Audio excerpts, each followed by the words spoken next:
ஓம் சத்குரு ஸ்ரீ சேஷாத்ரி சுவாமிகள் பாதுகாப்பியாம் நமோ நம. ஸ்ரீமான் துஷ்யந்த் சீர் அவர்கள் சமீபத்தில் ஆராய்ச்சிகள்லாம் பண்ணியிருக்கு. அதில் ராமர் பல லட்சம் வருஷத்துக்கு முன்னாடி இருந்தவர் இல்லை, அவர் வாழ்ந்தது 7000 வருஷத்துக்கு முன்னாடி தான் அப்படின்னு பிரச்சாரம் பண்ணிட்டு வரார். அவர் ராமாயணம் அப்படின்னு புக்கு எழுதியிருக்கார். அதுலேயும் வால்யூம் 1 அந்த மாதிரி சொல்லியிருக்கார். அவர் பெரிய உபன்யாசகர். அவர் சொல்கிற வார்த்தைகள்லாம் நம்பக்கூடியவா நிறைய பேர் இருக்கா. அதனால இந்த பதிவு நான் பண்ணுறேன். நான் வேதங்களையோ இதிகாச புராணங்களையோ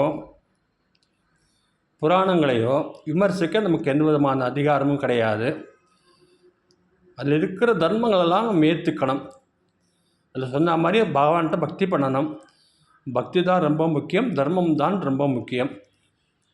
அப்படி எடுத்துக்கணுமே தவிர எந்த காலத்தில் வாழ்ந்தார்கள், அவர்கள் போட்டதெல்லாம் உண்மையா பொய்யா அப்படின்னு ஆராய்ச்சி பண்ணுறதுக்கு நமக்கு தகுதி கிடையாது. இப்போ ஆராய்ச்சி பண்ணுறதுன்னு ஆரம்பிச்சுட்டோன்னாக்க நிறைய பேர் ஆராய்ச்சி பண்ண ஆரம்பிச்சிடுவா. ஆஸ்திகர்களா நாஸ்திகர்களா தெரியாது. ரொம்ப விருதமான விளைவு கொடுத்துடும். அது புத்தி பேதம் பண்ணுறது ரொம்ப தப்புன்னு சாஸ்திரத்தை சொல்லியிருக்கு. கிருஷ்ண பகவான் சொல்லியிருக்கார் கீதையில். அந்த மாதிரி புத்தி பேதம் யாருமே பண்ணக்கூடாது, பண்ணணும்னு நினைக்கவும் கூடாது. நம்ம என்ன செய்யணும்னாக்க பகவான் ராமனுடைய ராமநாமாவோட உயர்வெல்லாம் சொல்லணும். பகவான் நாம போதை என்றால் அப்படி தான் ராமநாம விபவத்தை சித்தாந்தம் பண்ணார். அவர் திருவண்ணாமலை சமீபத்தில் இருந்த யோகி ராம் சுரத்குமாரும் ராமான்னு இந்த ராமநாமாவை தான் சொல்லிகிட்டு இருந்தார். அவர் எங்கள் தாயாரும் ராமாயணம் ஃபுல்லாக கையாலேயே எழுதியிருக்கா. 24,000 ஸ்லோகம் கையால் எழுதியிருக்கா. இப்படி சுவாமிகிட்ட பக்தியாக இருக்கிறவ எல்லாரும் ராமநாமாவையே சொல்லிகிட்டு இருந்து பரமகதி அடையணும் நினைக்கிற அடைத்தவர ராமர் 5000 வருஷத்துக்கு முன்னாடி இருந்தாரா இல்லை 7000 வருஷத்துக்கு முன்னாடி இருந்தாராங்கிறதுலாம் யாருமே அப்படி யோசிக்கிறதே கிடையாது. காரணம் பகவான் அவர் சர்வஜர். அவர் எப்போவுமே இருக்கார். அவர் நேற்றுக்கு இருந்தால் இன்றைக்கி இல்லை, நாளைக்கு இல்லைங்கிற கணக்கே கிடையாது. 7000 வருஷத்துக்கு முன்னாடியும் இருந்தார், இப்போவும் இருக்கார், பின்னாடியும் இருக்க போகிறார். அவள் கிறிஸ்டியன்ஸ் சொல்ல ஆம்னிஷியன்ட், ஆம்னி ப்ரெசன்ட், ஆம்னி போட்டன்ட்டு சொன்ன மாதிரி பகவானும் சர்வவியாபி, எல்லா இடத்துலையும் இருக்கார். அவர் இப்போ பகவான் அவதாரம் ராமச்சந்திரமூர்த்தின்னு எடுத்ததுக்கப்புறமா அவரோட காலங்கள்லாம் நம்ம நிர்ணயம் பண்ணுறது சரியில்லை.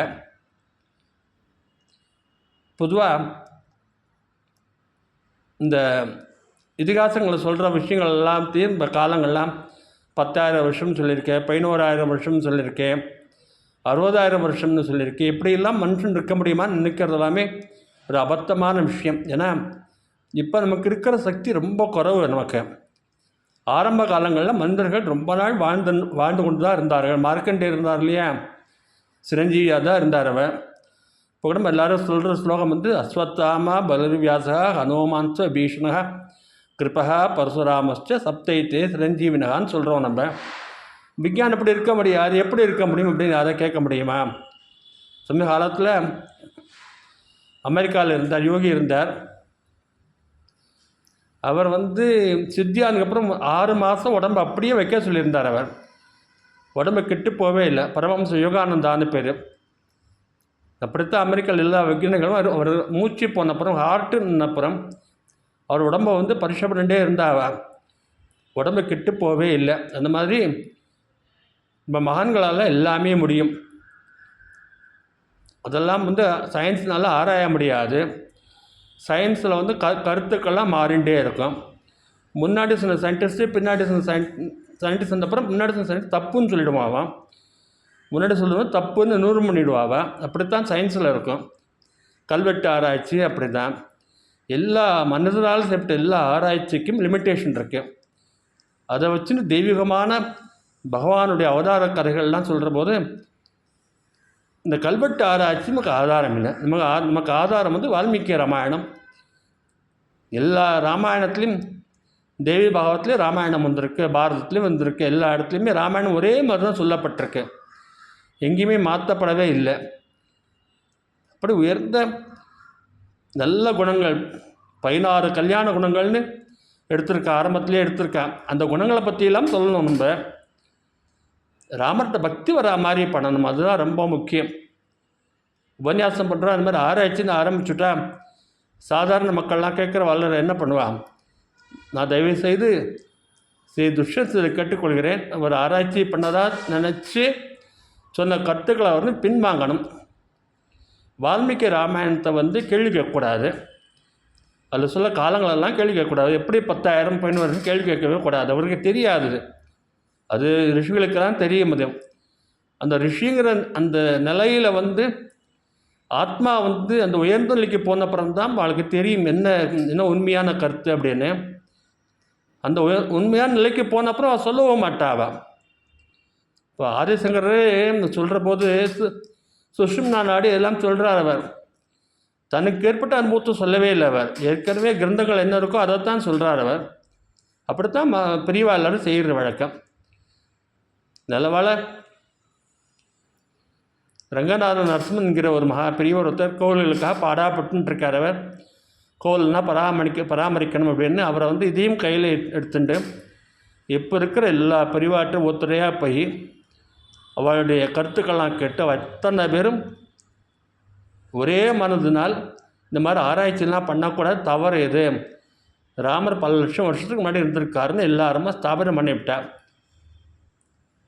அந்த மாதிரி ரங்கநாதன் செய்யலைன்னுக்க என்ன ஆயிருக்கும்னு நினைக்க மனசு ரொம்ப பயமாக தான் இருக்குது. அதனால் இனிமேல் மாதிரி ஆராய்ச்சிலாம் தேவையில்லை. ஆராய்ச்சி பண்ண நிறைய விஷயங்கள் இருக்குது உலகத்தில் இருக்குது, அதெல்லாம் ஆராய்ச்சி பண்ணலாம். தெய்வங்களை பற்றி சொன்ன அந்த இதிகாசங்களெல்லாம் யாருமே ஆராய்ச்சி பண்ண தேவையில்லை.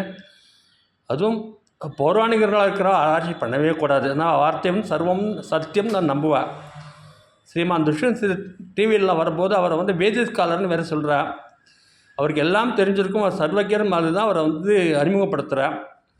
அந்த மாதிரி சொல்கிற போது அவர் ரொம்ப ஜாக்கிரதையாக இருக்கணும்.